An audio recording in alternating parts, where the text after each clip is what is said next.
you were referring to the default mode network, right? That's is that the cumulative baggage we have?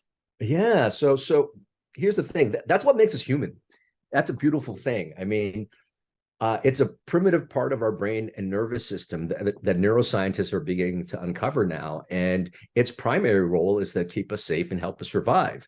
So at a very young age, before we have any conscious thought, we're just downloading information from our parents, our teachers, social media, TV, all these things that download it.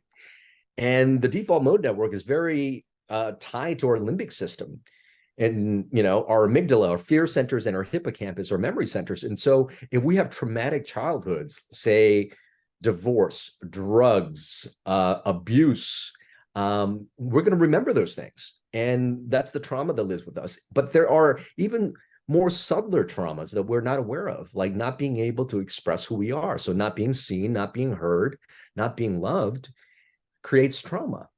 And in order for us to survive as children, we end up becoming these people that seek to get love and connection and all these things.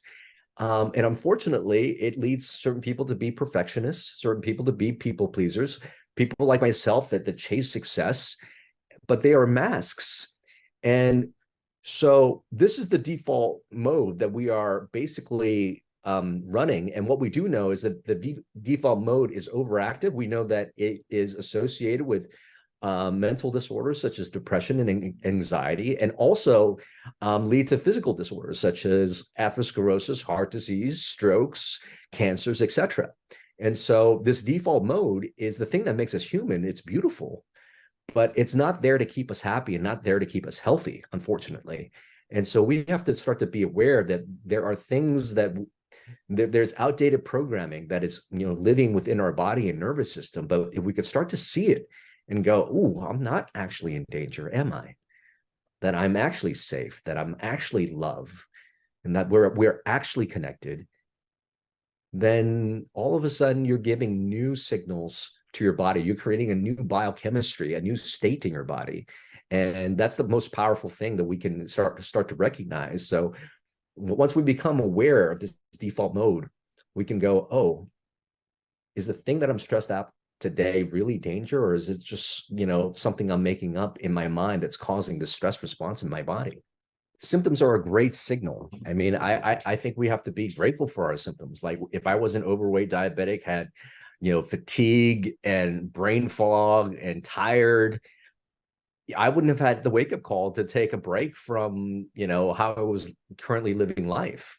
And so, one, be aware of your symptoms, but almost sort of be grateful for your symptoms, because the symptoms are just telling your body, or is your body telling you that something's not right. Something's not right. And here's the thing: if you could start to audit your life in the 7 areas I talked about: sleep, nutrition, movement, our thoughts, our emotions, our community, and then whether or not we're living for ourselves, or know that we're connected to something much bigger than ourselves. If you can audit those areas of life and ask yourself, what choices are you making in those areas of life, you can start to see that you are either unconsciously making choices that are detrimental to you, or you can make conscious choices that can actually shift the way you feel and shift your energy. And when you shift your energy, oh my God, you're basically providing the medicine you need to live a better life.